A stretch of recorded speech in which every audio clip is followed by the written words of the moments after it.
I would skip the introductory part. We get directly to the description of the course. So what you can gain in this course? We have some knowledge here about the implementation of operating systems in embedded application. I work with Linux, contribute to the Linux kernel. I have worked on more hardware systems, implementation of infusion systems for hospitals based on some microprocessor system and so on. So you can gain some knowledge which we have there. I understand that probably most of you are not so much interested in the hardware. Are there some people who plan to study hardware stuff? Okay, only the one is here who really wants to work with the hardware. So I expect that most of you are focused on the software. But even for the people who want to work with the software, it is good to know how the actual processor works, because you can write the algorithms when you study algorithms and languages and operating system and so on. But there are some limitations of the hardware which you cannot overcome without the knowledge of the fundamentals of the base system. So if we look at the computer system today, then we can start from the bottom level with physics. So basically the actual material, technology, and so on. Then we build some devices on the silicon, on the semiconductor. We can look at the higher level as some interconnection of the circuits, and then we can look at the gates level. So we stop to think about the voltage levels and frequencies and so on, but we start to think about the transfer of the information between different registers in some silicon or in some hardware. Then we can go yet one step up when we look at the computer system as the interpreter of some stream of instruction or of some cookbook which allows you to process data according to the prescribed algorithms. And usually we have there a level of instruction set architecture. So this means that we do not need to care about actual implementation of those individual instructions, because if we have a compiler which compiles to this agreed upon instruction set architecture for a given family of the computers, then the code will run on each of them. Problem is that it is not enough to run it fast, because at the moment when you run huge algorithms, then it is important which instructions are interpreted and optimized on the microarchitecture level and which are not. So for those instructions which are, for example, complex and interpreted by some internal hardware, it can take quite long to process the instruction, and if you rewrite the algorithms to another set of the instruction, or you utilize a multimedia extension of the instruction set, then it can run much faster. So it is important to know. Other problem is the memory hierarchy, because you cannot overcome the speed of the memory, so there are some problems on this regard as well. So, if we go yet up, then we can start to think about a virtual machine. In the simplest case, we usually do not want to implement the access to the serial ports and network interfaces again and again, and actually for the concrete hardware. But we usually have there some layer of operating system which allows to use some general knowledge and general system calls to write a data to the file system, to the files, to the network, and so on, and you do not care about the actual registers and mechanisms which delivers the data. On the higher level, we can have even a virtual machine, as you know, probably a Java virtual machine. So such a virtual machine, in the fact, fully abstract the instruction set of the actual machine level instructions. So it is another possibility, basically, that you put there some layer which translates the instructions to the machine level from that virtual machine level. Then you usually write the algorithms in some programming language, higher level usually, which is translated. So if you think about the algorithms, you usually do not need to take care about the actual translation to the individual instruction, except for case of the optimization, a case when there is some problem and you want to debug the hardware problem or some software problem, then at that moment you need to understand what happens below your top level, because not each information can be obtained from the debugger. And then you have the algorithms. So even if you have a best computer, then for sure if you use inefficient algorithm, then it will not work fast. So for sure algorithms are important. And then there is the final target application which you want to provide to the world, and which is the reason why you do all this other stuff. So, in the past, the domain of computer architectures has been focused mainly on this part of the hardware implementation of the instruction set. But today, when you start with parallel computing and so on, you probably need to go up and down. And our focus is mainly to the levels above the instruction set architecture. But we will look how the memory works, and you will see that some limitation of the memory are problem even in this case, and you need to know how the memory works. So there are more reasons why to study the computer architectures. Some is to build a new processor architectures, design new computers. Maybe you think that it is not common for the people to get to this area, but I have there more tutors for seminaries who work in this area. One of my colleagues works for European Space Agency on the RISC-V development. Before that, he worked on the extension of Spark microarchitecture by some hardware level micro-threading and so on.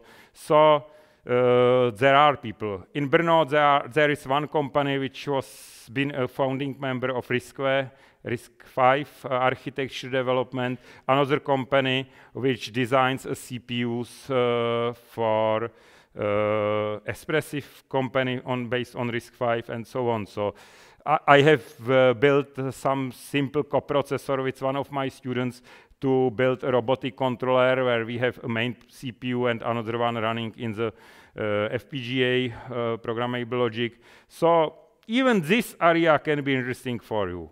For sure, most of you want to use already given computers, or maybe build some already existing some microcontroller-based systems, for example, to control some robots and so on. So you do not directly implement a new architecture or invent new architecture or build your own processor, but you buy some microchip and you want to program it.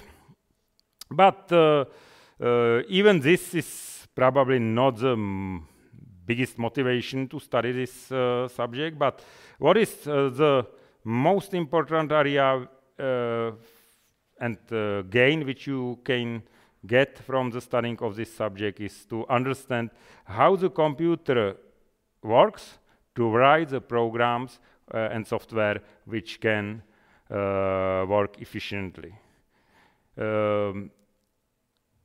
For sure, if you have an abundant amount of the power and resources and so on, then even bad programmer without the knowledge about the hardware can write some application which maybe can be even well paid.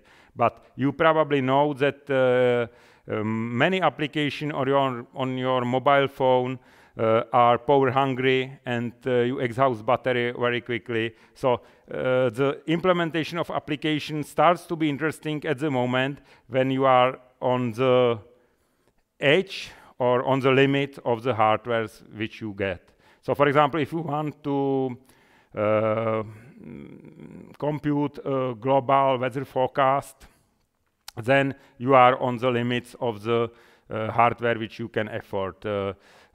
If you build cloud support and cloud providers like Amazon and so on, for sure, even 1% enhancement in the speed is big win and means millions of dollars of the cost of that hardware and so on. So it is important, and if you want to implement something which is on this edge or which is limited by the budget, energy and so on, then it is good to know how really processors works. And there are some motivation examples.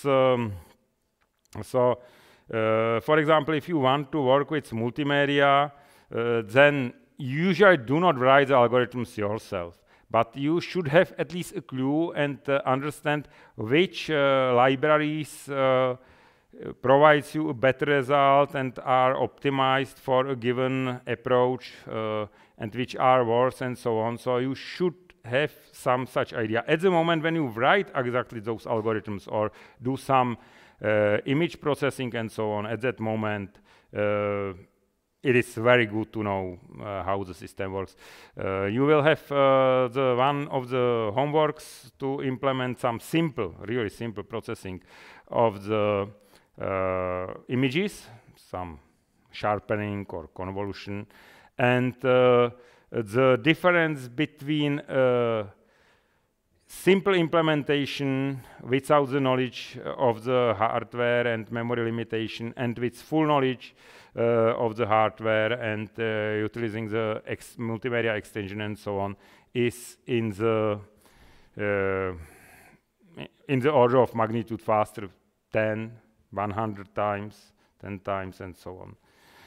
1/3 of our course is even focused on the connection of the peripherals to the computer system, because you need some time to add some actuators, some robotic system and so on. So connect the external world to the internal system and so on. There are some examples for sure. Facebook has many programmers which do not have clue how the computer works. For sure, they are well paid and they do something to pleasure the users.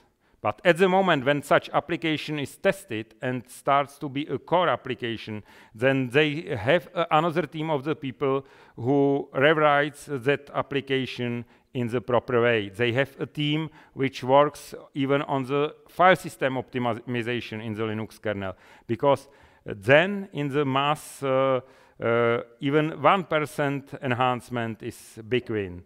So they go this way, that basically they prototype and then have the people who can do it well. We have worked together with BlackBerry in the past to do some consultation on the hardware level, how to enhance some time measurement. Red Hat in Brno, for example, has implemented a Java just-in-time compiler for 64-bit ARM. People from SUSE here has ported a Linux kernel to 64-bit x86 AMD computers and so on. At the moment when you want to do some more complex stuff, basically, then the knowledge of underlying system is important. One interesting application is that so simple thing like to deliver you a name, the IP address for the name when you ask for it. Okay, it is simple task, but at the moment when you do it on the level of national domain, then it starts to be demanding, and Knot DNS is one example of very nice written application which utilize very advanced techniques for the solution of the parallel execution of the code without the mutexes and so on. So it is interesting to know. Our course is based on the book and textbook from Professors Hennessy and Peterson, Computer Organization and Design, Hardware-Software Interface. Those persons are authors of two architectures. One of the RISC project, Professor Peterson at the Berkeley, and Professor Hennessy of the MIPS architecture on the Stanford. And as I have described in the motivation video, the switch to RISC architecture has basically changed the evolution and of the computers and the world. So it was important achievement. They have a problem with the licenses because their initial ideas has been then commercialized and so on. And today, Professor Peterson, together with his students, is behind the RISC-V revolution. Again, I have spoken about it a little more in my introductory video. And for this year, we try the adventure to switch to RISC-V even during our lectures, because the books from the Professor Peterson and Hennessy has been initially based on the MIPS architecture, but today they prefer RISC-V. Still, this basic level book, textbook, is updated in the MIPS version, which is that one architecture, older architecture, but for the advanced book they switch completely to RISC-V. And RISC-V seems to be interesting. Even Intel wants to buy a company behind the RISC-V, and for sure they buy IP cores and the core designs, because they know that their architecture cannot compete in embedded area with the ARM and so on. So the topic of our lectures, we start with today's lecture and look at the basic encoding of the numbers in the memory. Probably you should already know this, or you should know binary arithmetic and so on. I have sent you, if somebody doesn't know it well, then you can look into that supplementary material, that Apollos material, where the information is prepared by one of my colleagues. The next lecture will be about the floating point numbers. So at the moment when you need a higher dynamic range, then even same way as you write in the decadic system, that you write some mantissa and exponent, then the same way you can work with the binary implementation and binary encoding and representation.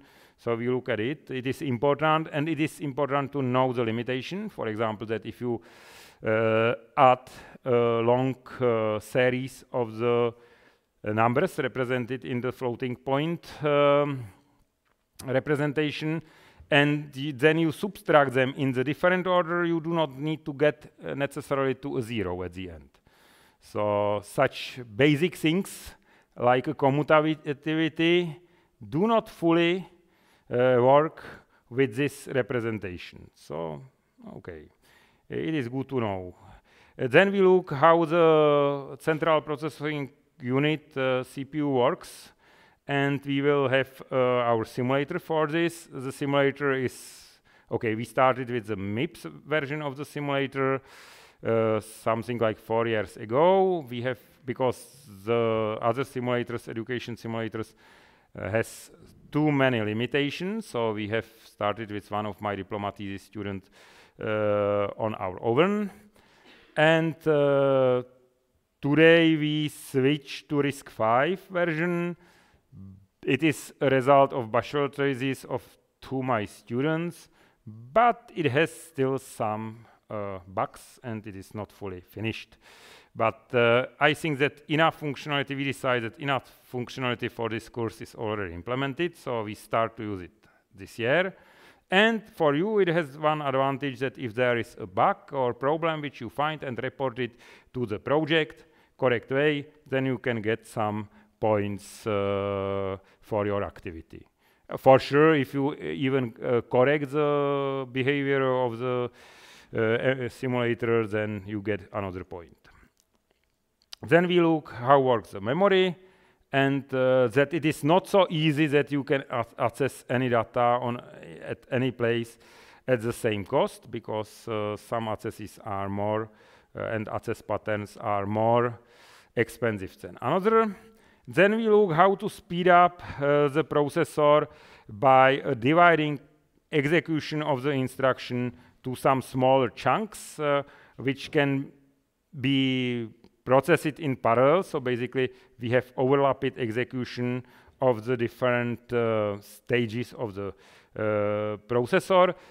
It is a simple solution. So basically, what we want to teach you here is something what was known in 80s. Between the experts. But without this basis, you cannot understand how works the actual advanced processors.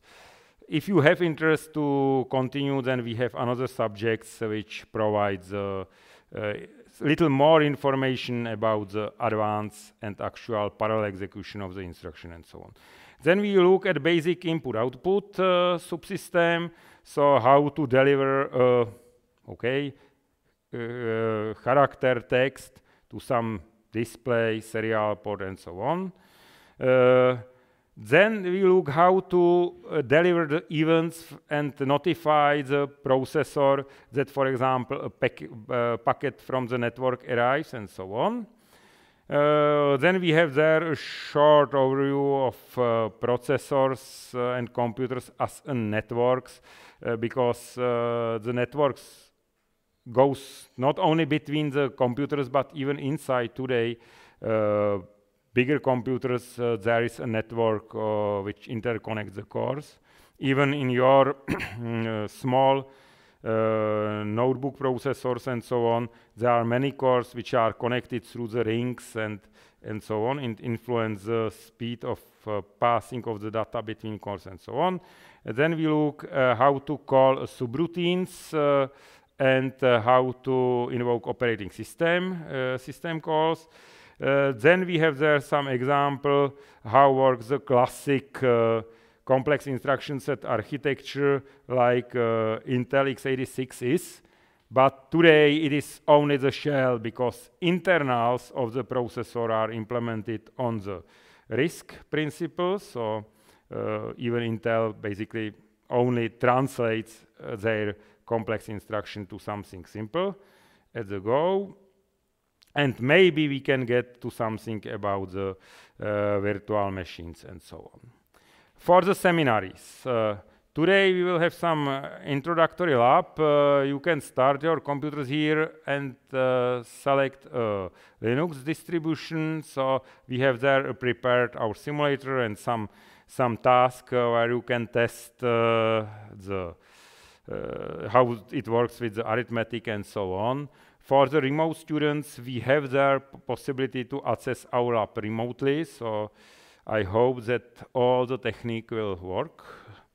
Then the next seminar will be about a data representation in the memory and how floating point works. Then we start to look at the processor and how it executes instruction and so on. Then we have 2 exercises focused on the hierarchical concept of memories, mainly the cache, to speed up the access of the memory. Maybe we look a little at the virtual memory. Then we look what it means if we use a pipelining and what are the obstacles of this approach, that basically if something is processed in the parallel, that there can be a hazards and how to resolve them. Jump prediction, something about I/O access and hardware mapped peripherals and so on.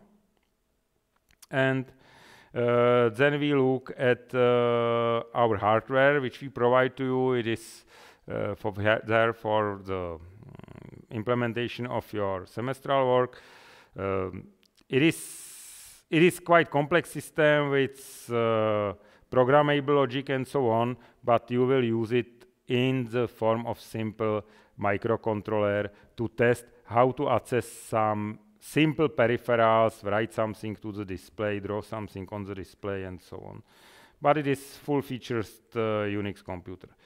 And then you will work on the semestral project on this.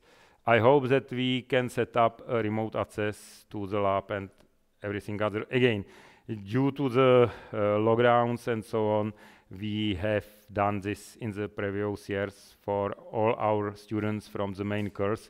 It is for 400 students and it works somehow reasonably. So for a small group of people which will access lectures and seminaries remotely, it should work quite well. Okay, for the grading and classification, you can get up to 60 points from the semester. Okay, in the fact you can get even 8 additional points for the activity. You will get 4 homeworks. Maybe we'll look at the first one today or maybe on the next meeting. The rule is that you need to achieve at least 12 points from the homeworks, and at least 3 of the 4 has to be fulfilled at some minimum level. So it is because some of them are more difficult and are awarded by more points. Some are simple. So okay, and then you have there the team project, and at least some point has to be gained from this team project. On this one, you can work in the groups of 2. It can be interesting if you build a team that one is, for example, there present and one is the foreign student on another university. You can try to build the teams even this way. You can even build a team between the English variant of the class and the Czech variant of the class. It is no problem, basically. So it depends how you, where you have some people which you want to work with and so on. It is not important. Okay, then there is the exam. There is a written test, individual for each student. In Czech version, I'm not sure about the English if we rewrite it completely or not, but at least it will test you from the basic knowledge.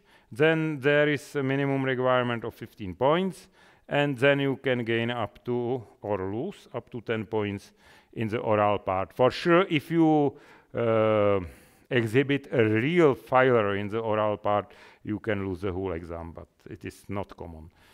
It is the, okay, safety belt for the case that we find that somebody really doesn't know anything. Okay, so for the first lecture, we look at the numeral systems and how to encode integer numbers. First, the positive ones or only or non-negative one, unsigned, and then how to include the information about sign in the binary representation. We look at something like are implemented Boolean values and so on, and how to implement the actual arithmetic operation in the hardware a little. So the first motivation example, who knows the C language here? Okay, most of you knows.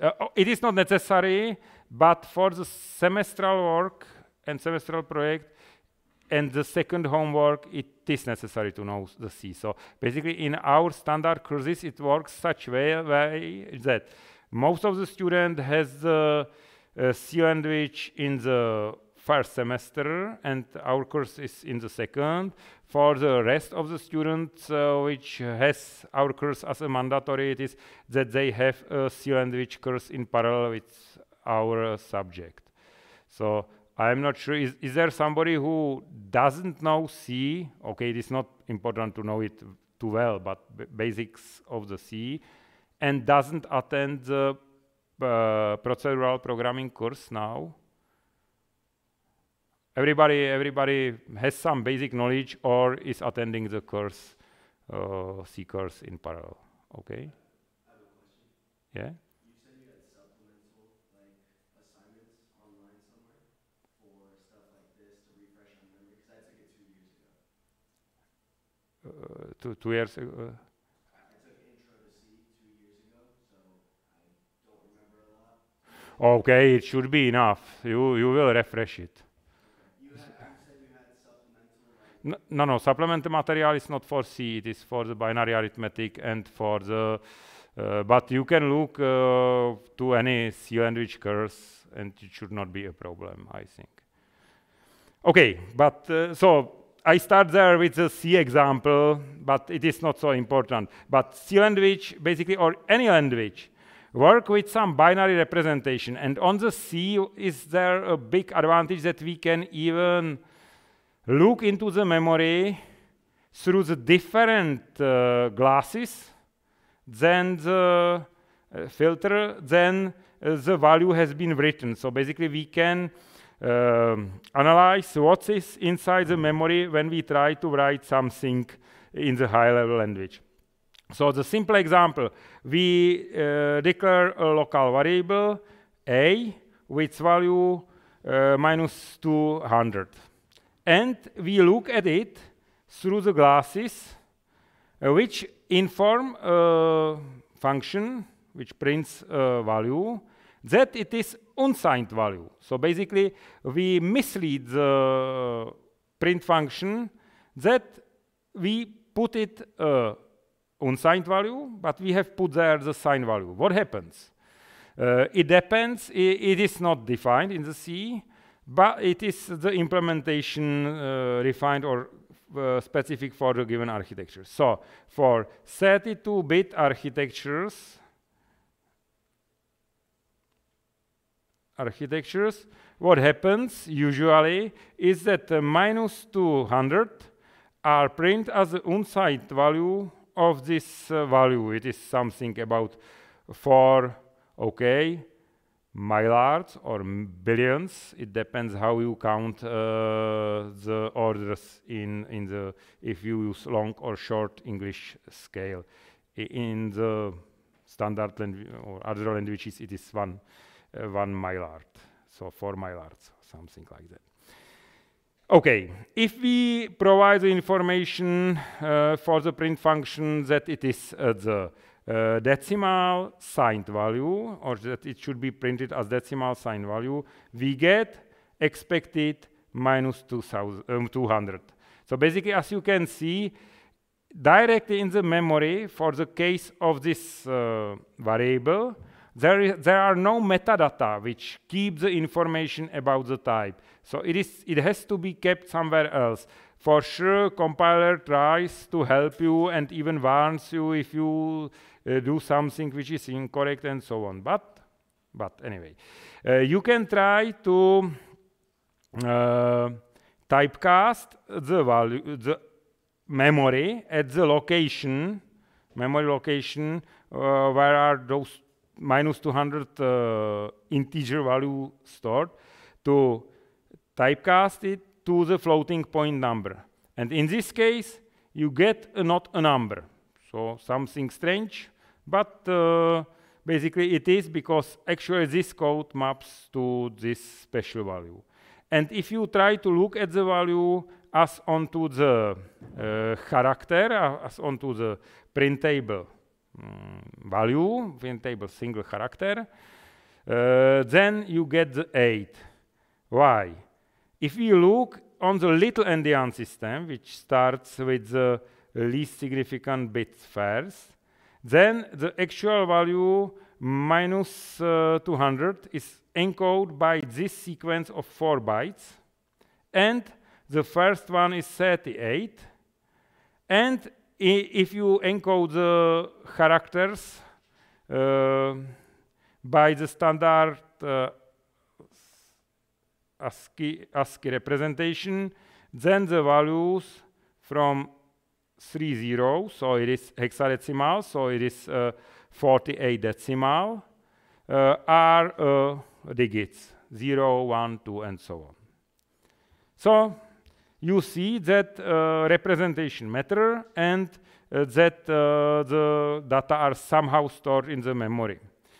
Now we return back and we try to look how to store the numbers. The first idea for mankind to store the numbers was to represent each element by a single dot or a single bar. But at the moment, when you have too many of those bars, it is hard to compute with them, and they do not fit to the paper or papyrus or stone. So one of the first inventions was to represent the values as a number of individual units. And when we cross over, for example, some power of 10, then to define a new symbol. So in this case, if you want to write this number, decimal number, as you are used, in the way which has been used in ancient Egypt, then for sure the million was the king, so it was marked by this symbol. So it is that one. And then we have some frogs which represent 100,000 and so on. So it is one non-positional representation which can be used. But today we usually use a position place value notation. And we can start with the decimal system, then we can look onto the binary system, because in the memory of the computers, we usually work only with 2 states, 1 and 0. It is questionable, for example, who knows how many states are stored in single cell of your flash memory? How many do you think that there are stored, the states? So basic single level has 0 and 1, but today sometimes you encode 16 levels of the charge in the single unit, so 4 bits in the single cell.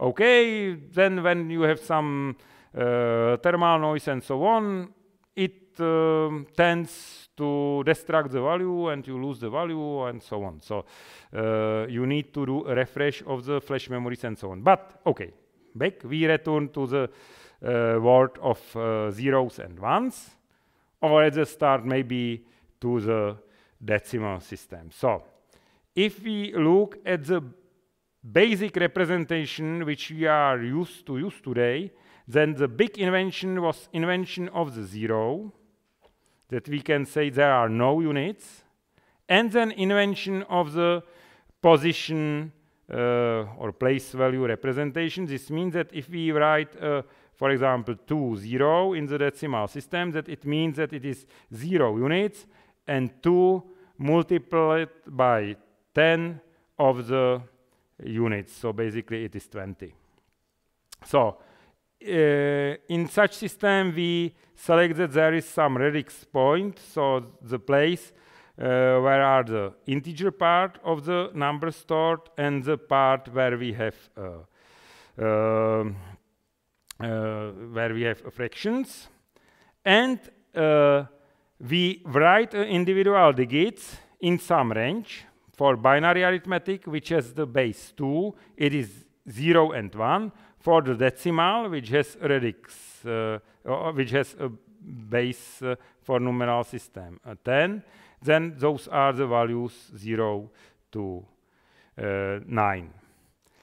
And with this system, we can write a value easily, and the actual arithmetic value or meaning is defined by the multiplication of the digit value with the base powered to the position in the written form of the number. So we write it directly without this multiplication and powers and so on, but we know internally and by the meaning that basically the value is written this way.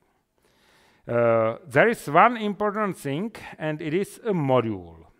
If we have some number of digits, for example, 3 decimal digits, then the upper limit value which we can write is 999. And we cannot write a higher value into the 3 decimal digits. And if we add the exactly 1 to this, then we overflow to 1000. And then 1000 is in the fact a module of our representation. So this means the module is the value which is 1 increment higher than biggest value which we can represent in our actual encoding.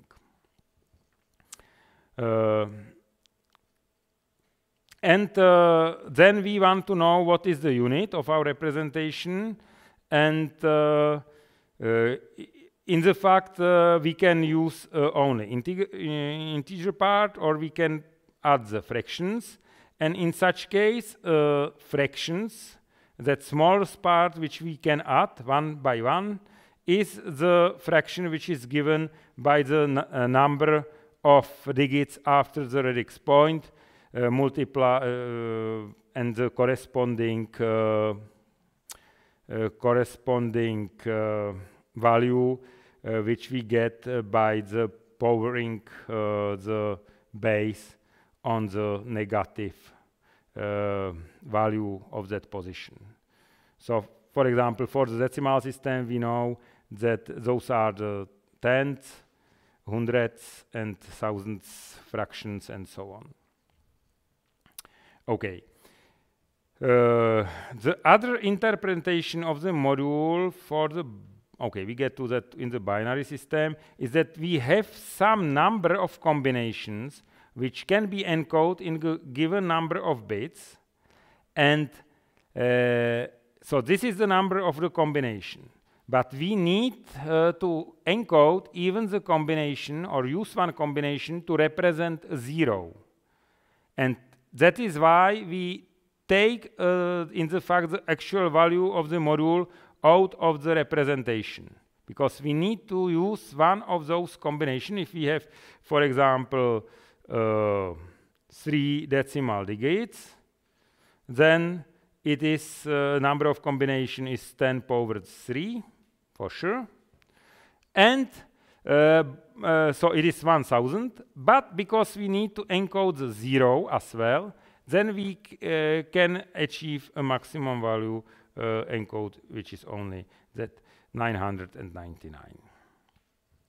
Okay, so this is the range in which we can encode the numbers.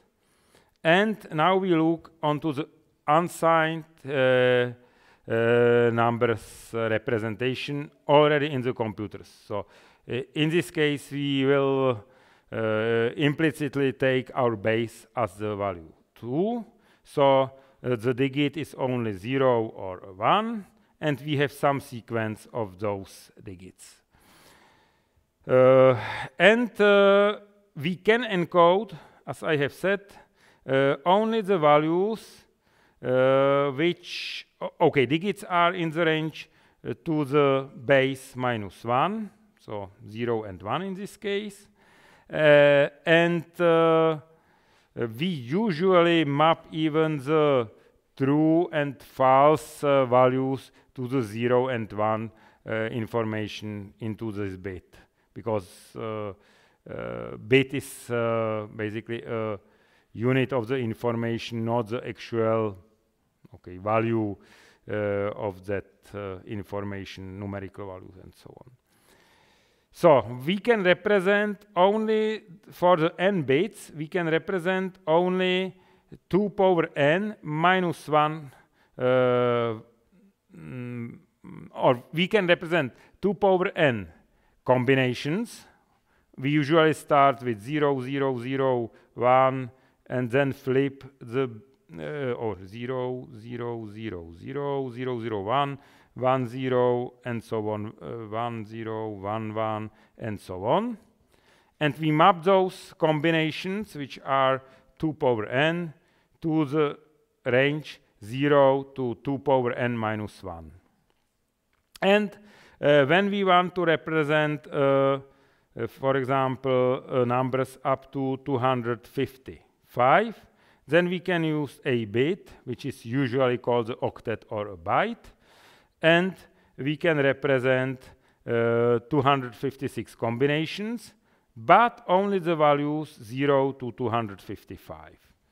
And at the moment when we use 2 bytes, then our range extends to the something like 65,000. We usually use a hexadecimal notation to write longer values, because if you have a long string, something like 32 bits, one after another, then the orientation in that long stream of the zeros and ones is relatively hard. So we usually use a hexadecimal notation. Why not decimal? Because conversion to the decimal is quite complex. You basically need to divide by a 10 the value and find how many times to put the 10 and 100 and 1000 into the value. On the other hand, hexadecimal notation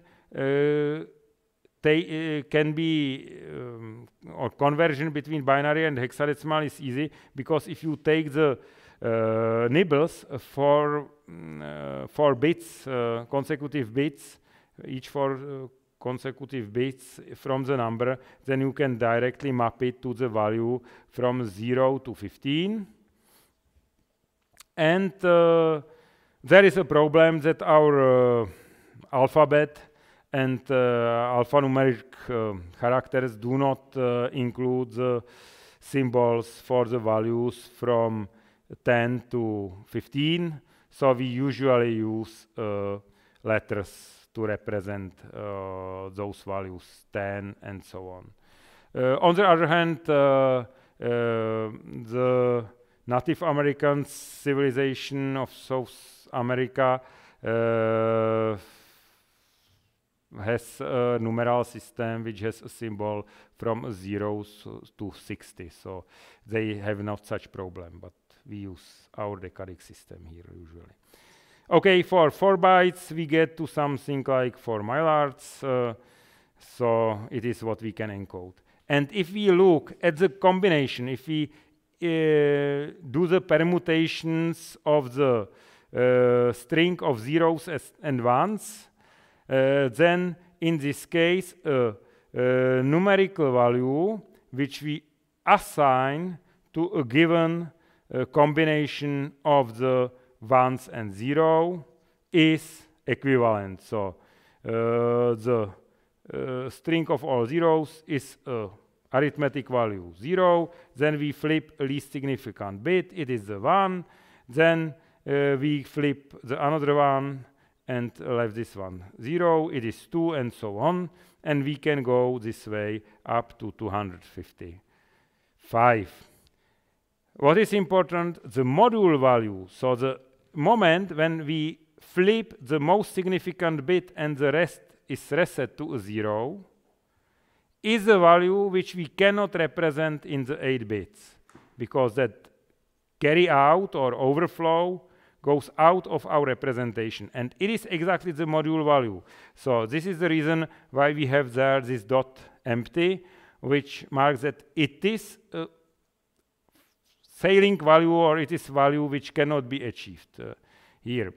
What is another property of the binary representation in the limited number of the bit is the cyclic nature of the arithmetic. So basically, if we flip there and increment by 1 from plus 15 if we have only 4-bit representation.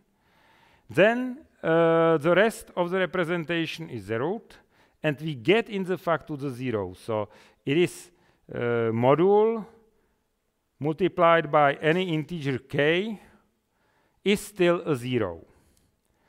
And those properties can be sometimes used. Sometimes it is a problem, sometimes it is quite good. There is another interesting property.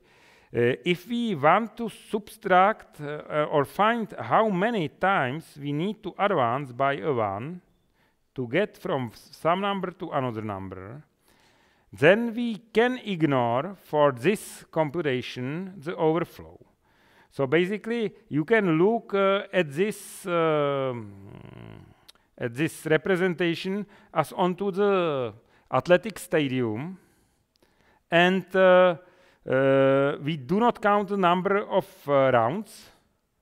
So if you want to find a distance between 2 points, it is not important if you go over the start or not.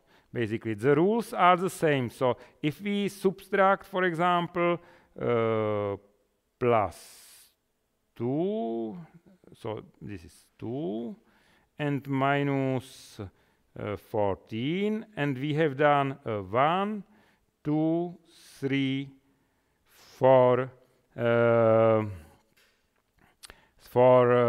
steps, advances through the cycle, then we can say 0, 0, 1, 2, 1, 0. So it is the encoding of the 2, and 14 is 1, 1. No, okay, it is 12, and this. And if we subtract them, then we get 0 minus 0 is 0, 1 minus 1 is 0, 0 minus 1 is again a 1, but we need to borrow from the higher bit. So we subtract, there is minus 1, minus 0, minus 1. So it is in the fact minus 2, but this first one is outside of our representation. So what we have got there is our value of the 4. So even that we cross the limit of our representation, the cyclic arithmetic allows the addition and subtraction and getting the difference. Sometimes this can be used, for example, if you control a motor or some system, that basically you can ignore the overflows, because if your control algorithm keeps in small distance from the whole position or actual position, then basically you can ignore the number of rounds which you have gone through. Okay, now if we want to write and store values which are signed, then there is more possibilities. For sure, we can even encode the unsigned values through some different mapping, not that 1 to 1, that all zeros are 0 and so on. But for the case of the signed values, we need to reserve some number of combinations for the negative values. We usually want to keep that combination which are used for positive the same as for the unsigned values, but it is not the rule, which is preserved by 100%. Okay. And sometimes we can use such implementation and such encoding of the negative numbers that we can use exactly the same hardware for signed and unsigned arithmetic. Or we usually want to somehow reuse it because we have it in the CPU, so we want to reuse it even for the signed arithmetic. Okay, sometimes it is not so easy. The first thing which comes to mind is signed magnitude code. So basically, we define that there is the absolute value of the A encoded in some number of the bits. And if we prepend this sequence usually with the 0, this means that it is a positive value. And if we prepend it with the 1, then we think about it as about a negative value. You will see that computation with this representation is not easy. On the other hand, this representation is sometimes useful, for example, for the encoding of floating point numbers it is used. Then there is a second complement, which is most used encoding of the signed values, which has very interesting properties because you can use exactly the same hardware as for the unsigned ones, except for the overflow detection. Then there is ones complement and XSK. I try to describe what it means. We start with that second complement. The second complement has only a single representation of the 0, and for the positive value, the representation stores actually the value of that arithmetic value of that operand directly. So it is one-to-one mapping. So +6 is mapped directly to this combination. So it is 0 times 1, 1 times 2, 1 times 4.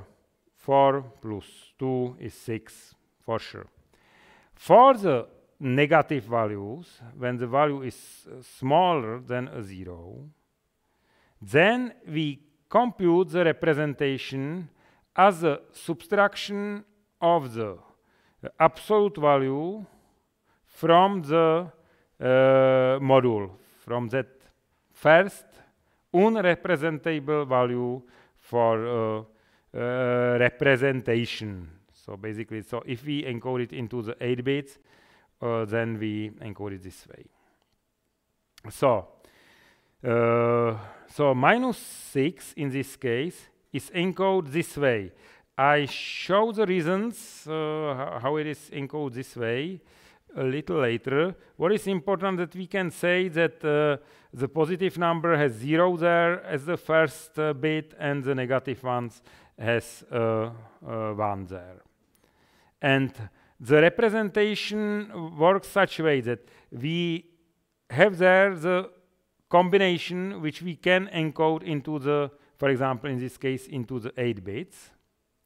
We take the first part till the module divided by 2, but not including that value, as the standard positive values. So you can see the matching here between the combination.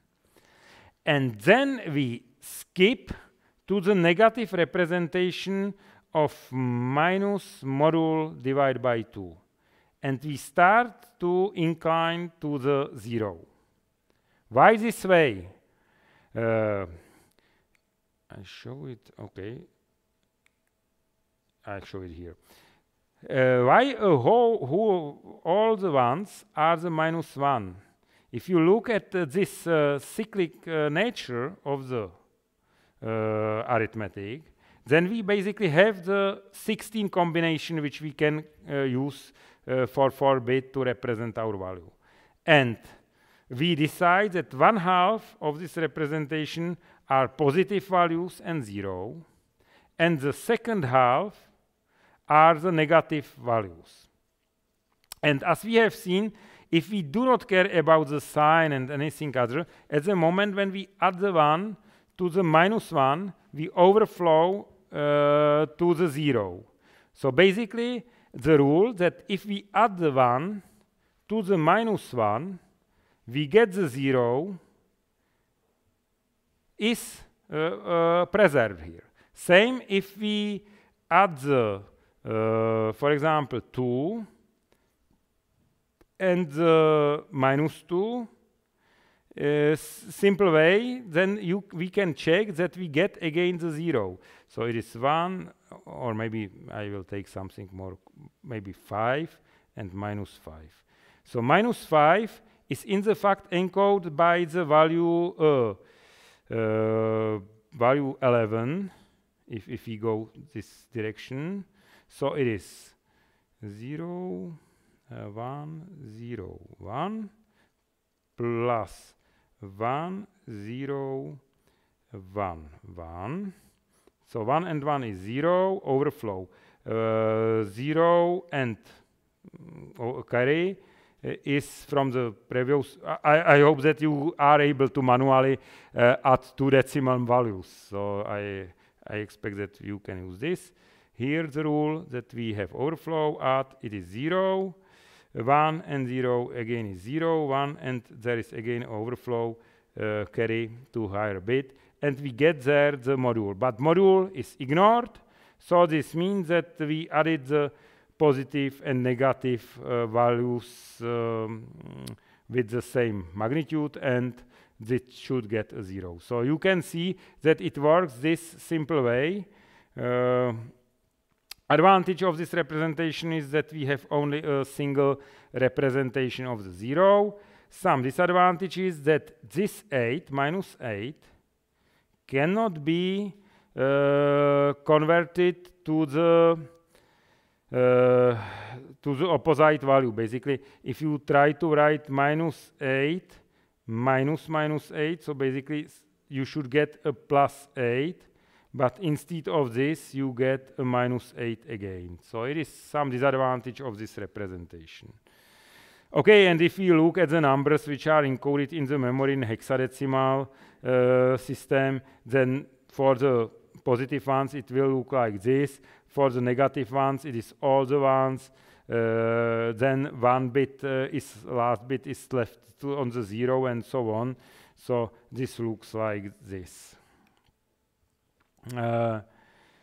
And today the second complement is most often used encoding of the signed values in the computers, integer values in the computers. And quite often it is called the complement arithmetic, so we do not speak about two complement. I generally do not like the term second or two's complement. I would say that it should be called a modulo complement.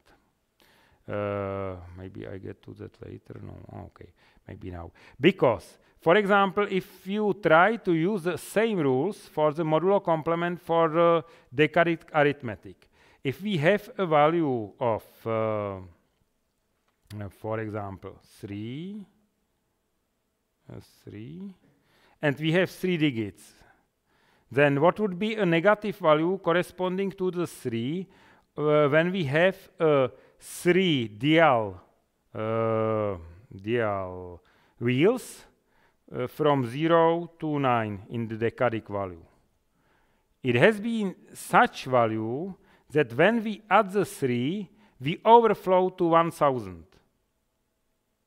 So the complement, if we use complement encoding of a decadic minus in the decadic system of the -3, then the value which represents the -3 in such case would be 9 and the 7. Because if we add the 3, then we get to the 0. So we can use this complement arithmetic and it would work even in the decadic system. Okay, so usually when we speak about the integer, it is encoded this way. It is not directly in the norm because a C language can be implemented even on the processor which do not internally work with binary arithmetic. But at the moment when you want to implement unsigned values and logic operation and so on, then the C language is tied to the 0 and 1 representations. So even that it is not directly stated in the norm, in the standard, you need to use in the fact binary encoding of the numbers probably. And such encoding is called simply the integers. It can have a different range according to the actual implementation of the given computer architecture and C language compiler and so on, because C language tries to map the integer type to the most effective integer type and range of the underlying processor. And we look what are underflows and underflows and overflows later. So if we, for example, want to add the two values 7 and 6, then we can use exactly that manual addition. 1 and 0 is 1, 1 and 1 is 0, because we have overflow in given bit, but we add there the 1 to the higher order. 1, 1, 1, so we have 3 ones. It is overflow and the 1 as the result, and the 1 here, and it is 13 decadic. If we want subtract, then there are two possibilities. One is that we do exactly the subtraction this simple way. 1 minus 0 is 1, 1 minus 1 is 0, 1 minus 0 is 0, 0 minus 1 is again 0, but we need to take borrow from the upper bits, and it propagates, and zeros all the other bits. And we get that result that it is the 1. Okay. There are other possibilities. One simple solution is to define that basically we have only the positive heights in the world above the sea level, for example, if you have a building. And you can say that the base of the building is in some height. There is sea level.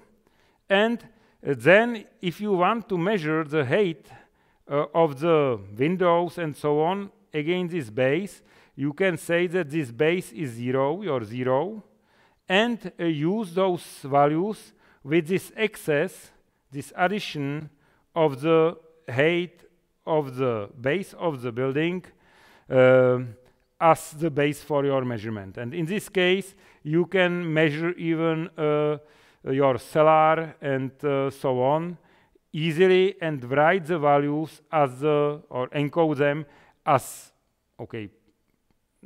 positive, or those simple combination which goes from the sea level up. But this solution has some disadvantages. We usually, if we have some number of combination, we usually place the base in 1/2, but it is not necessary of that representation of the combination. But it has significant disadvantage when we try to add two such numbers with the other, which is implemented for the unsigned numbers. So basically what we have done in our case, we have there our wheel with the combinations for 4 bits, and we have shift the 0 to 1/2 of that round. And those values which are here are negative, and those are positive. Problem is that if we try to add two values in this XSK representation directly, so we want to get the arithmetic result stored with the XSK encoding, then if we only simply add the representations, then we get 2 times the XSK. So basically A is represented, value A is represented as the arithmetic value A plus K. Representation of the B is again B plus K. And if we try to add those two representations directly, then basically we add A plus K plus B plus K. But in this case, we do not follow the rule for the representation that the result should be A plus B, the arithmetic value, plus single K. The K is there 2 times. So after the addition, we need to do correction that we subtract 1K.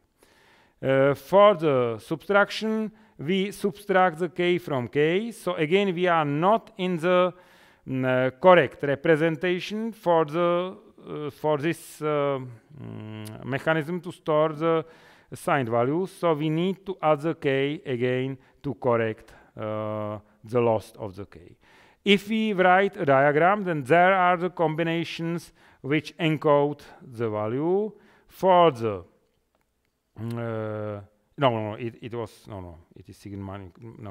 it is signal magnitude. Now we try to encode the combinations by separate bit which represent positive and negative values, and then we have some bits which represents the actual absolute value. If we look at this representation, it has a disadvantage that basically there, when we increment the combination, then we in the fact go down to the smaller values which are encoded by those combinations. But sometimes it is easy, for example, to convert it to the decimal system and so on. So sometimes we want to use this representation, but usually it is not efficient for the most of the operation. And there is how it is encoded. So basically, this is the positive part where it's one-to-one mapping. And at the moment when we set the most significant bit, we have there the second representation of the 0, which is marked as -0, but it should be taken as the same value, or in the compare unit you need to add the special case that those two values are in the fact the same. And then you see how the magnitude part is incremented. Okay, if you look at the implementation here, then for our 4 bits encoded, we see that in this case there is a growing value in the positive side, and there is the opposite part where we get to the negative values. There is yet another representation which is sometimes used, and it is not the modulo or second complement, but it is ones complement, which defines the encoding representation for the negative value as a subtraction not from the module, but from the module -1. So in this case, 0, 0, 0, 0 is a 0, and 1, 1, 1, 1 is a -0. This has a simple way to flip a positive value to the same value negative, but it is not ideal, because at the moment when you go over the from 0 to -1, then you need to do a correction. So basically there is a discontinuity. It has advantage that it has a symmetric range for the positive and negative values, same as sign magnitude implementation and encoding, but okay, it has those problems. It is usually not used so much.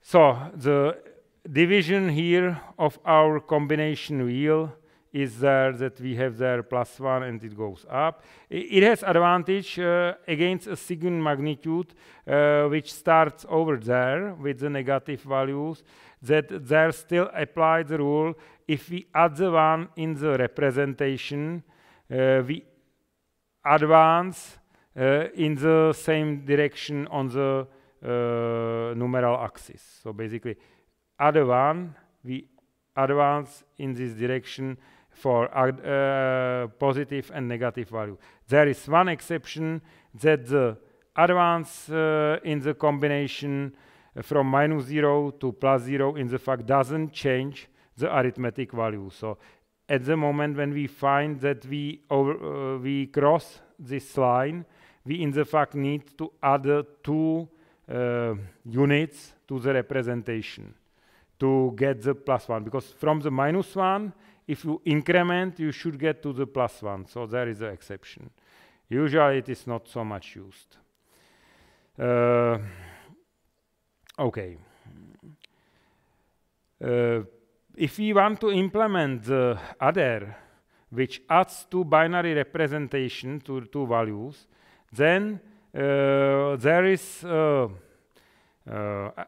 such estimated number of the logic operation which you need to do. So for the case of two 1-bit values, those are about the 3 logic operations which you need to do. But at the moment when you, for example, start to work with 11 bits representation, then you need 100,000, more than 100,000 of logic gates to implement this adder. And it is really complex. So we need to find a way how to implement it more efficiently and with less number of circuits. If we look at the adder as that simplest one which adds 2 1-bit inputs and provide 1-bit output, then we can look at it this way. So basically the truth table for the A plus B is for the 2 zeros we get a 0. If we have there 0 and 1 on 0, we get a 1. At the moment when we add 2 ones, then at this moment we have there the overflow because it doesn't fit in our 1 bit of our result.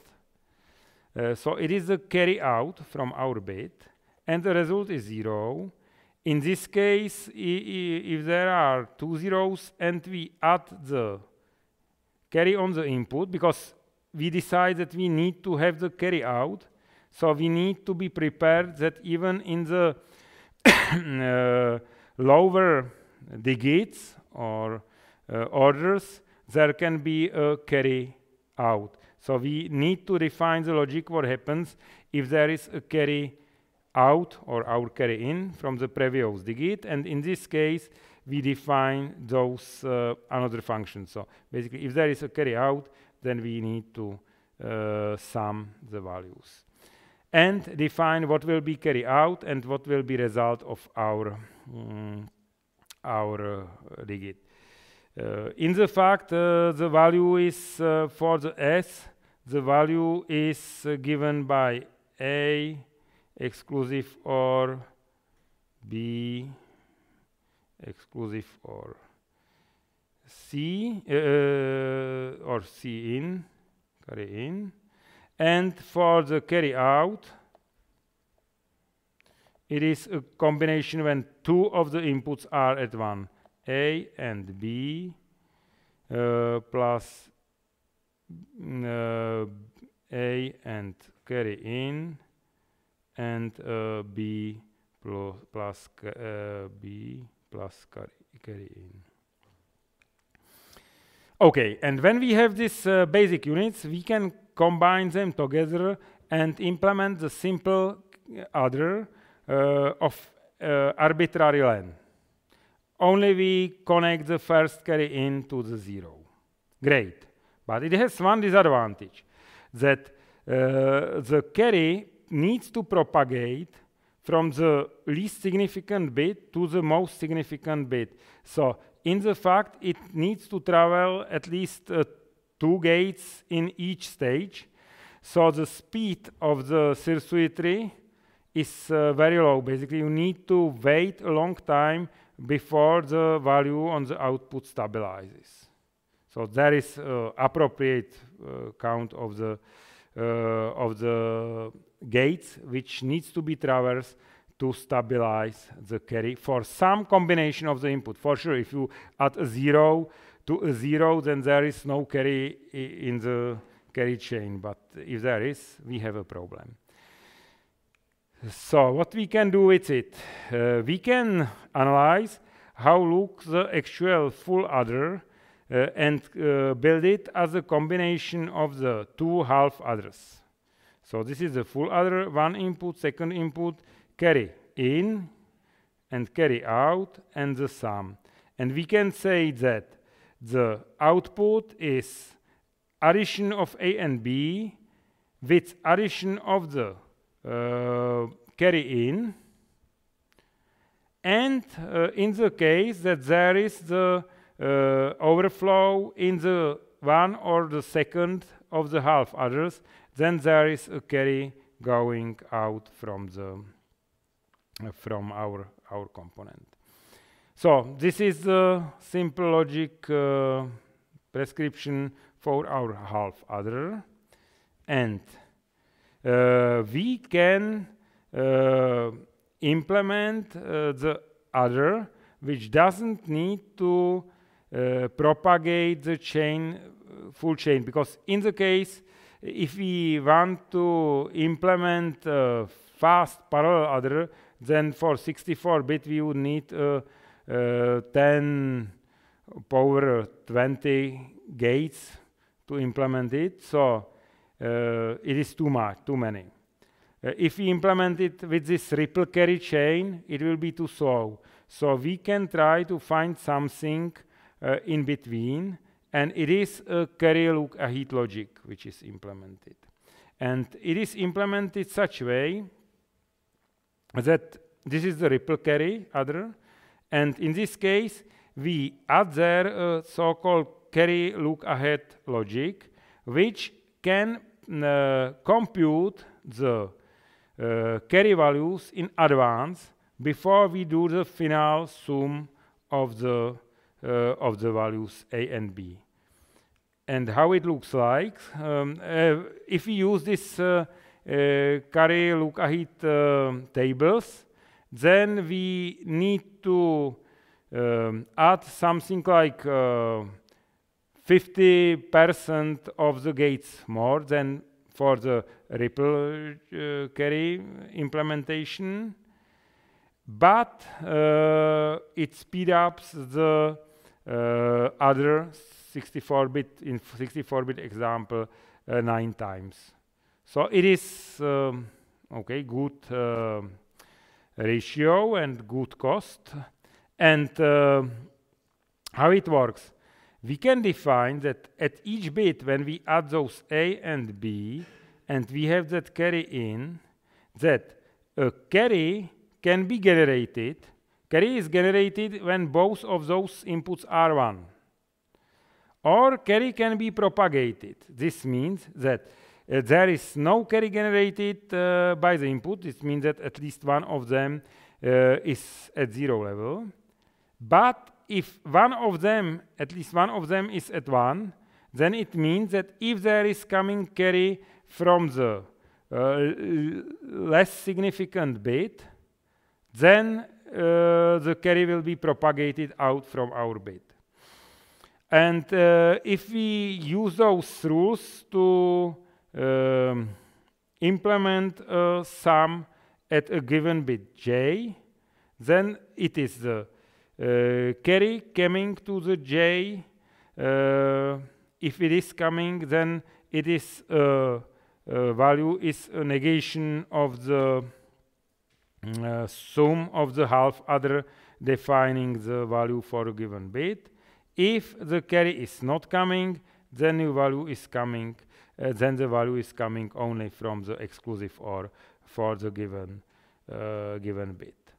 And you can see that in this case we can find a way how to implement this as a combination of those propagation and carry input on the given bit, and in the fact it is not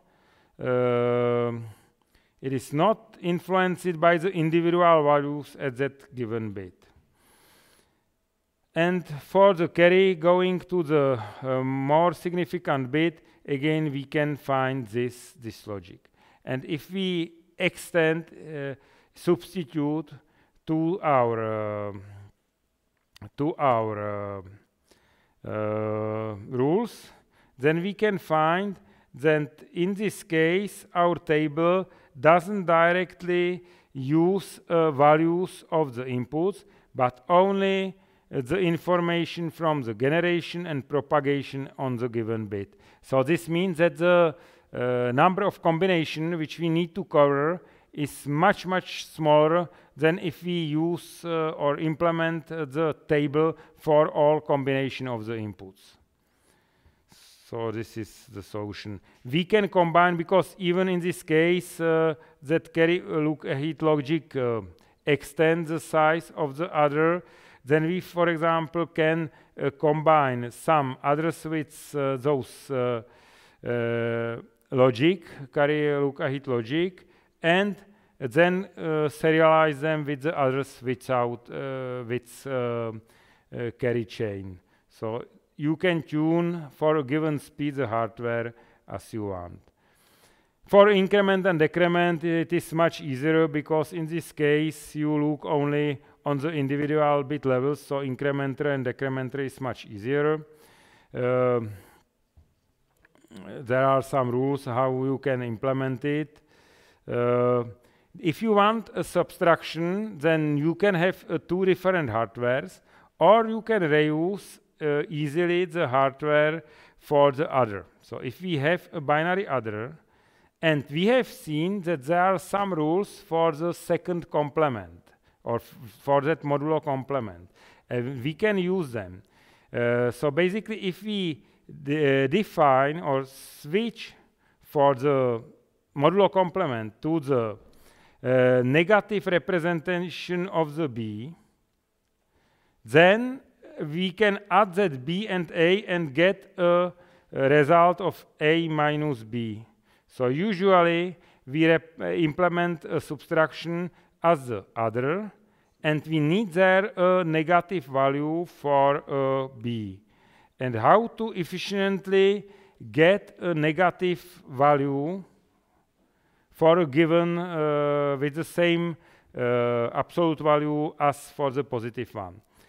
There is one possibility, and it is that we subtract the value from the zeros and implement this complete subtraction. But it is complex. What we can do, there is another option which is much, much easier.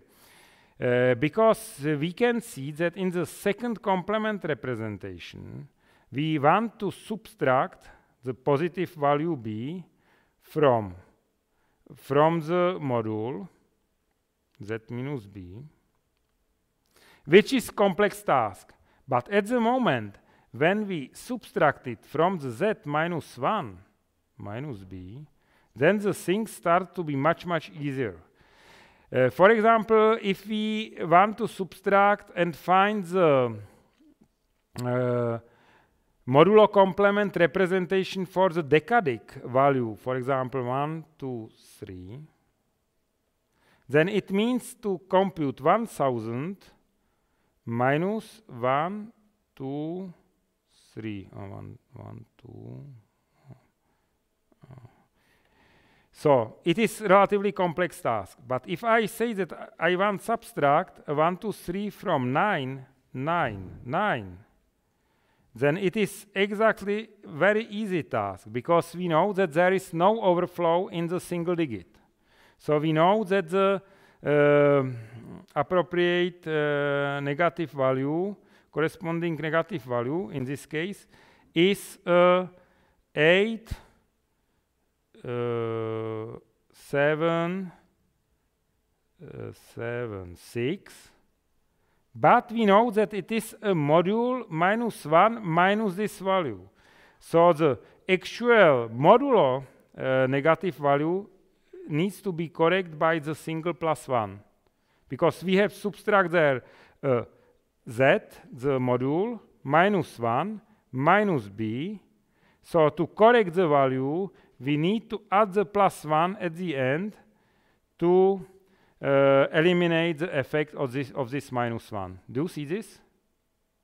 And I show it on the decimal system, because on the binary it is not so easy to understand that it is not the flipping of the bits, but it is subtraction of the digit value from the 1. Because in the case of the binary value, if you want to get the appropriate negative value, for example, to the 6, then what you do is that you can flip the bits. So it is 1, 0, 0, 1. And then you need to add the 1. And you get the 1, 0, 1, 0, which is minus 6 in the second complement representation. But in this case, you think that it is the flipping of the bit. But in the fact, this operation which we do there is a subtraction of the 0, 1, 1, 0 from the value 1, 1, 1, 1, 1.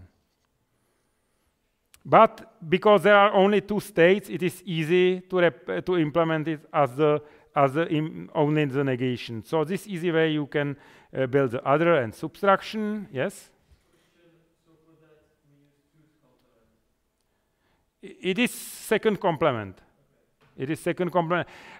Okay, it is officially called the second complement. I think that it is incorrect because it speaks about the base 2 and so on. And in the fact, the principle works thanks to the complement to the module. But because we work with the power of 2, it is called the second complement. Okay. Sometimes you want to find that your representation doesn't fit the result.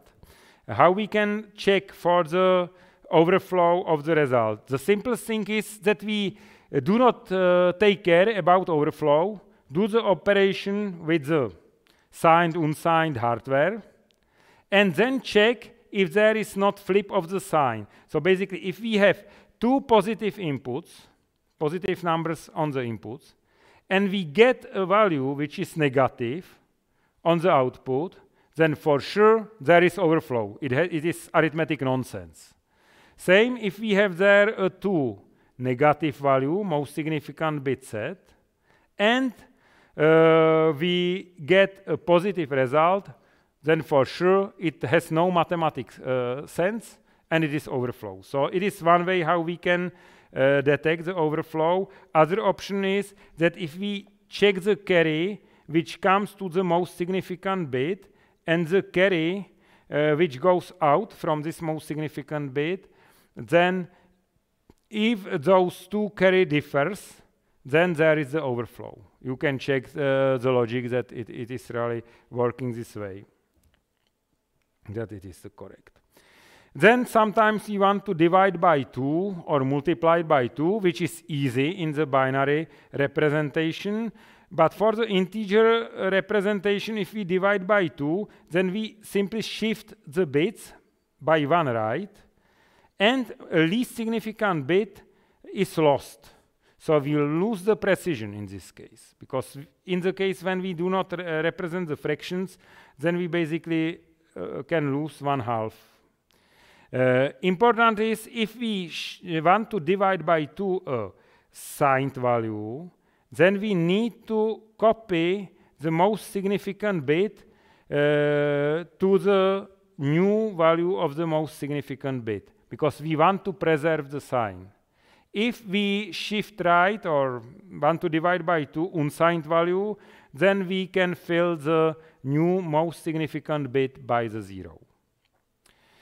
For the shift to the left or multiplication by 2, we have no problem with precision lost. We put there a 1, 0 at the end and shift individual bits to the left. But problem is that most significant bit can overflow from our representation. So we can check that if the most significant bit change the value, then it means that we have lost the sign and we overflow our representation if we want to check it for the sign.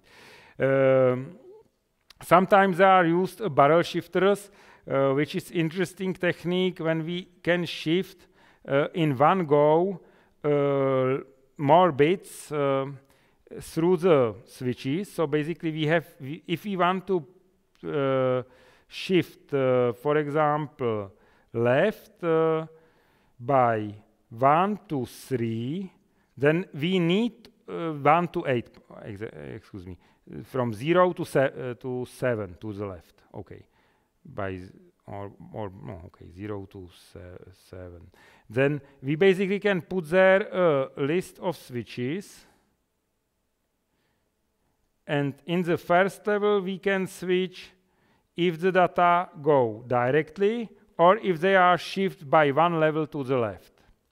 Then for the another level we add a shift by 2, so basically we switch if the data goes straight or if they are shifted by 2 to the left. And in the next level we can shift by stay on the position or shift by 4 on the left. And this way, if you put such a set of the switches, the layers, then you can shift value for arbitrary number of bits to the left, or if you have the logic even to the right. So this is the implementation which is usually implemented in today's computers.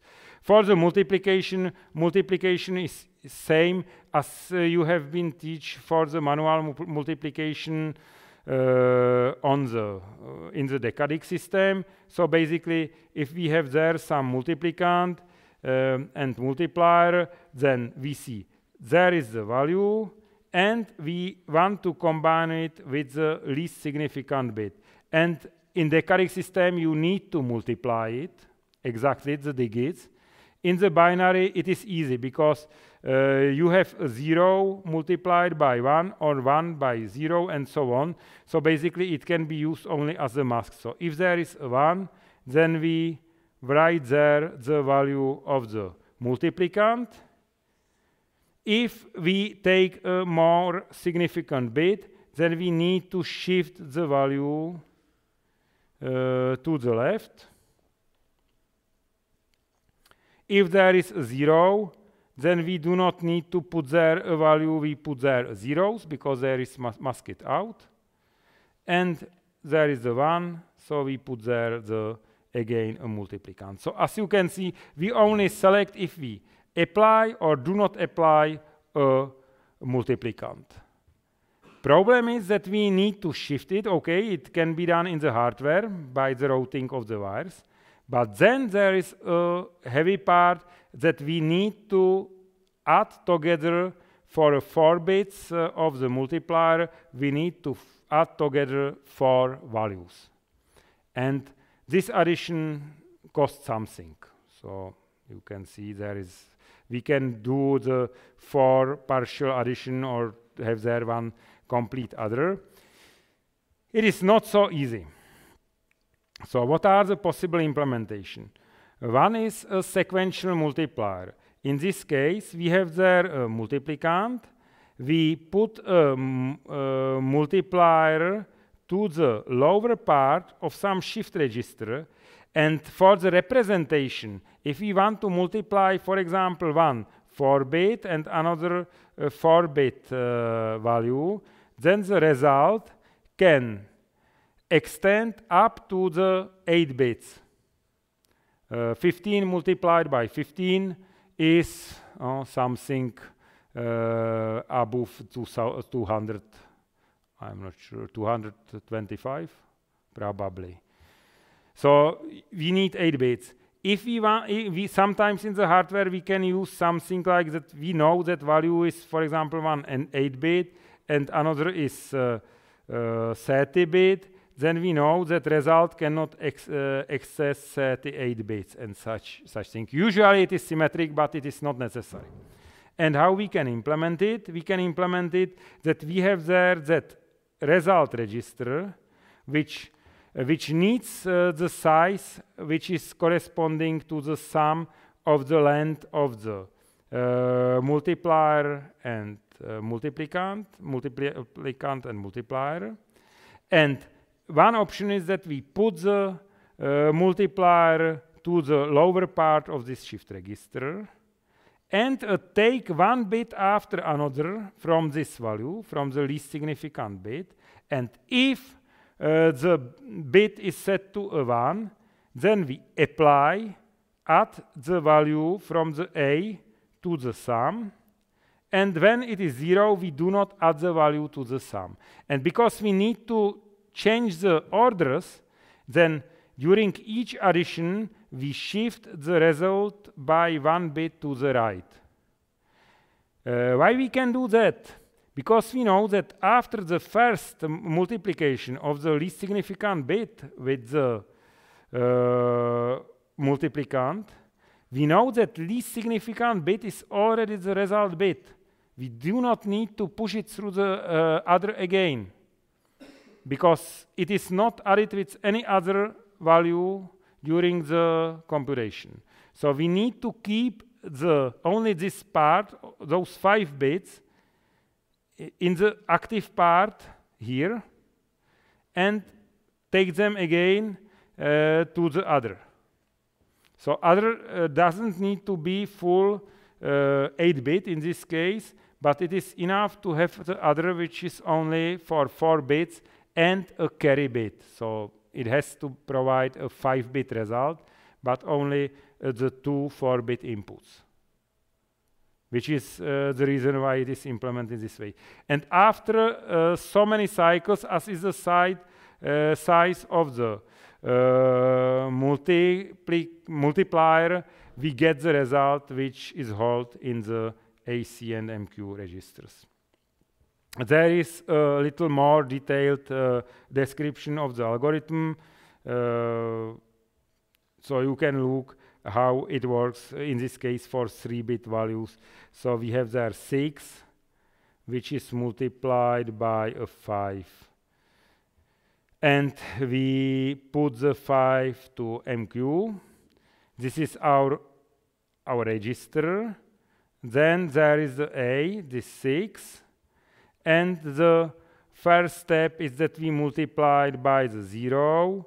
So in this case, we in the fact do not modify the result here. So we take the value and shift to the right our multiplier. We have get rid of this 1. Now we no, it was the ones. No, there was 1 that it should be. No, it is 0. 0, yes. And now we start the cycle, and we move the value in the MQ register to the right. So we have used this first one, and we have added the, again. So basically we have put there the 5, there is the 6. The least significant bit of the 5 said, okay, we should add the A to the AC part. So we have added the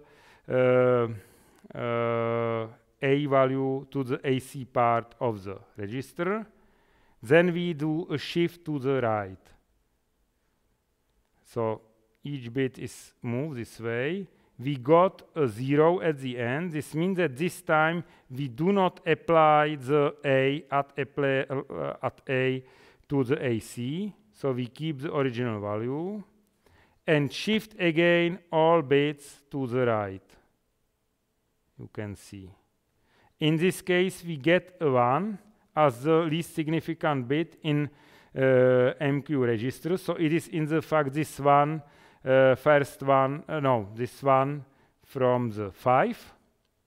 And this said that we should add the A to the value here. So 0, 0, 0, 1 plus 1, 1, 0 is 1, 1, and so on. In this case, we have not used the carry. There can be a combination when the addition of those A and those 3 bits in AC overflow, so we need to have there that one additional bit to keep that value. Okay, it is possible to use the same hardware for the multiplication of the signed values as the unsigned values if we use a second complement. If we need the same result, if we have a 32 multiplied by 32 hardware multiplier for the unsigned values, and we want to have only a 32 bits of the result, then we do not need to do any correction. We only need a test for the overflow, but we do not need not to do any correction, because what is incorrect and what differs in the result between signed and unsigned values are the number of modules which are counted into the result. But modules are above the 32 bits, so basically this value is cut away anyway.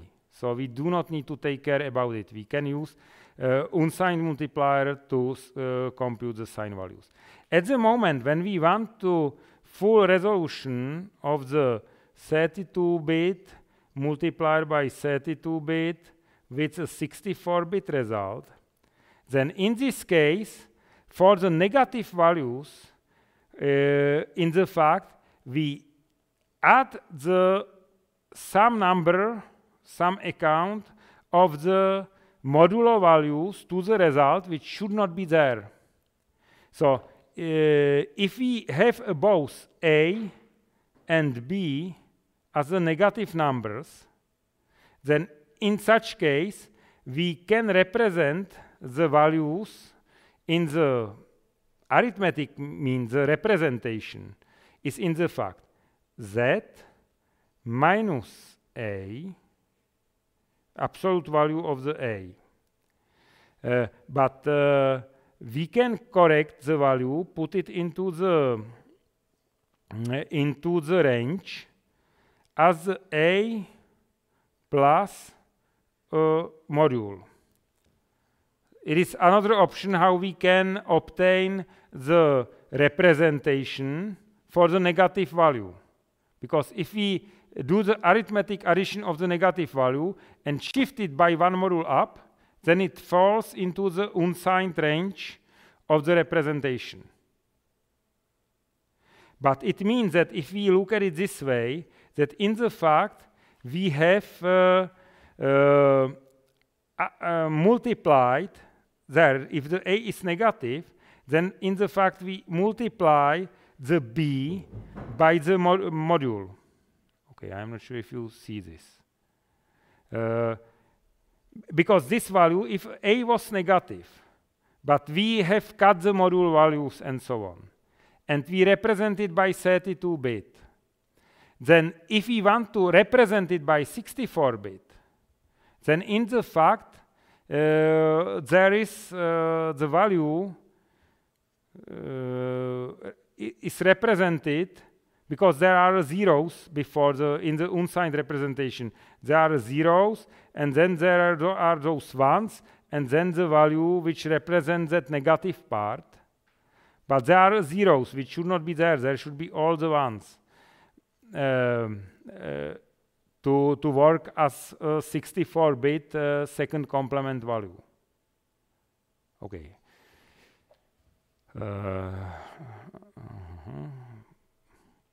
Basically, if I have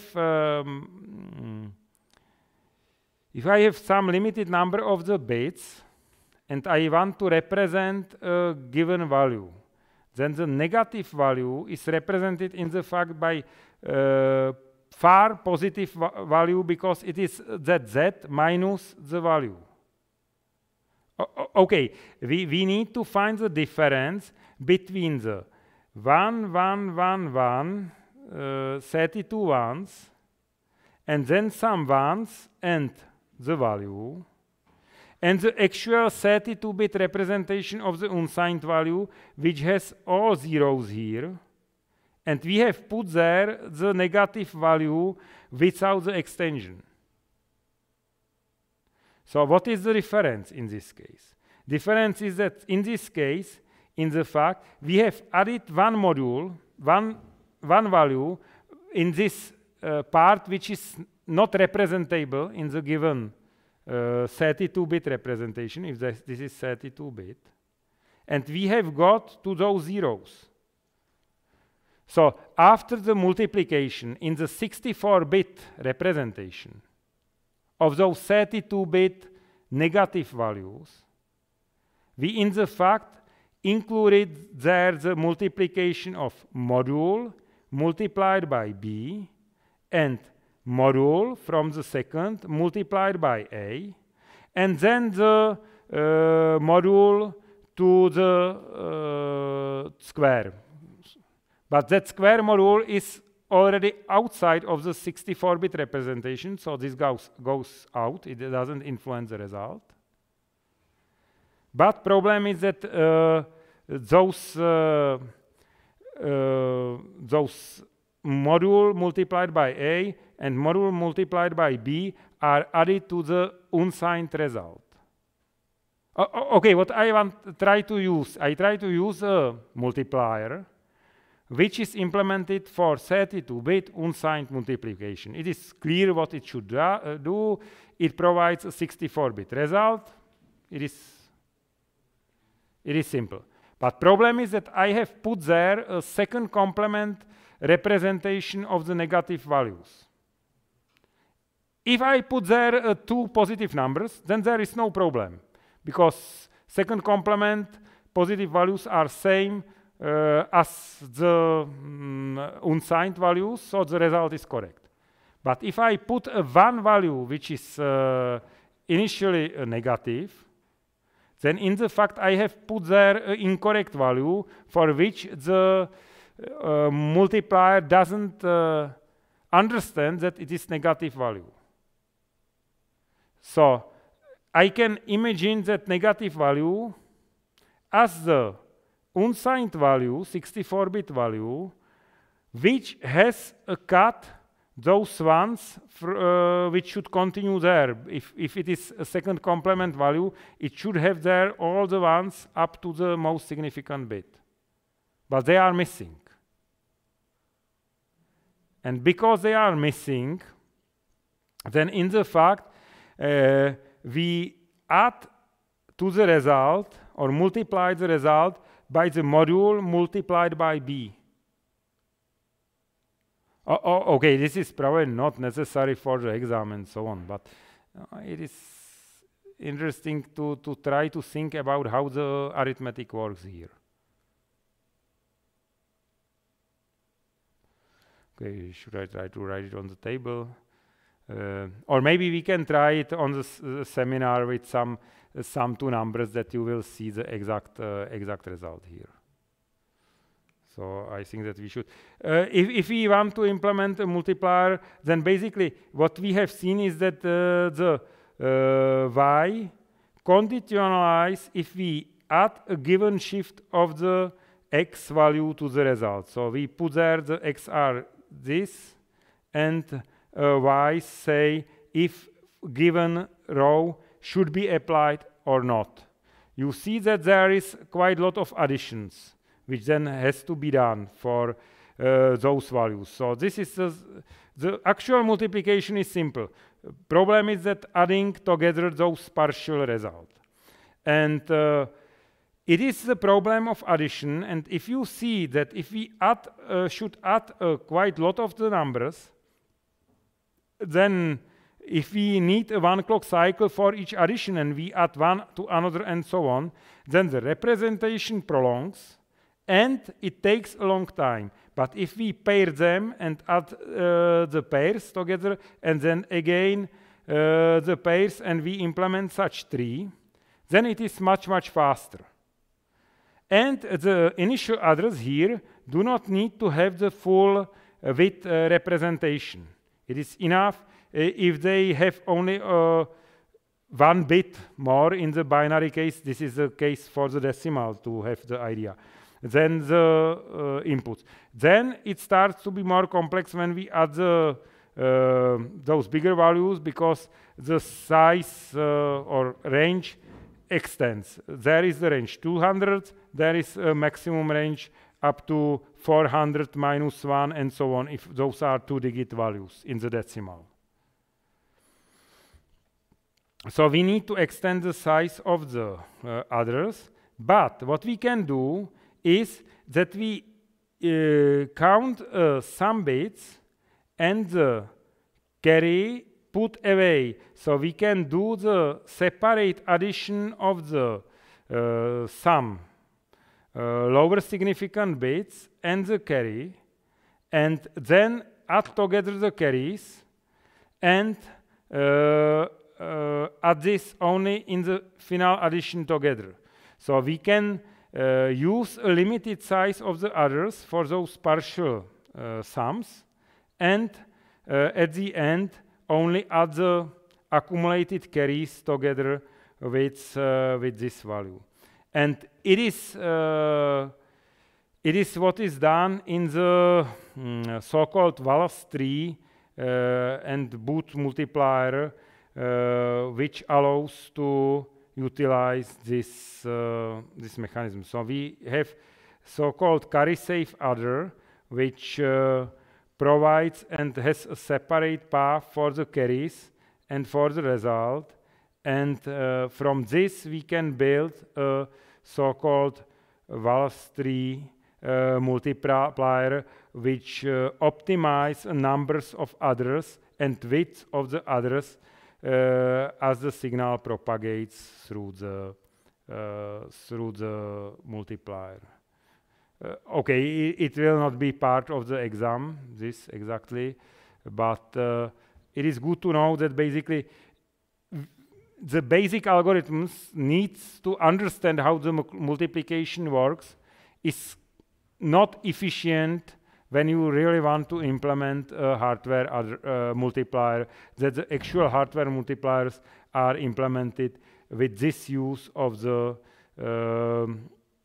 half address, which separate the carries and the carry chain separately, and you see that those carry safe address are here, and only at the end we need that complex adder with carry, look, ahit logic and all those problems with the carry and so on. So it is possible to implement it quite efficient way. And I think that it is the end of the lecture. So this is all for today's lecture. I think that we should have some break, and then we look what we have there on the lab and what you can use.